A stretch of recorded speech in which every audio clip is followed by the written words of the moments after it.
ตงถูกกล่าวหาเรื่องวิศวกรขายลายเซ็นนะฮะก็มีใครนะลายเซ็นของนายพิมลเจริญยิ่งวิศวกรอายุ85ปีในฐานะผู้ออกแบบ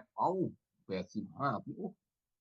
ท่านแข็งแรงมากนะครับขอจับมือหน่อยได้ไหมอยากเจอหน้าจริงๆเลยอายุ85 ปีบอกว่าเป็นวิกาเคยเป็นวิศวกรของบริษัทไมซ์ไมซ์ฮาร์ดประเทศไทยจำกัดโทษครับรับผิดชอบการออกแบบอาคารสตงแต่ไม่ได้เข้าไปยุ่งเกี่ยวอะไรกับงานเซ็นมาออกแบบอาคารนะอ่าซึ่ง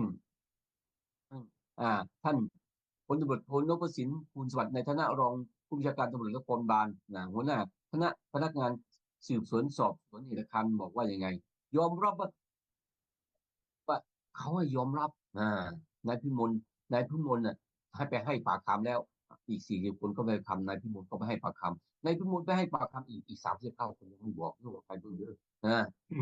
บอกว่ายอมรับว่าตนเป็นที่ปรึกษาได้รับเงินค่าจ้าง150,000 บาทเซ็นในฐานะที่ปรึกษาส่วนการดำเนินการส่วนอื่นเป็นวิศวกรส่วนอื่นเป็นหลัก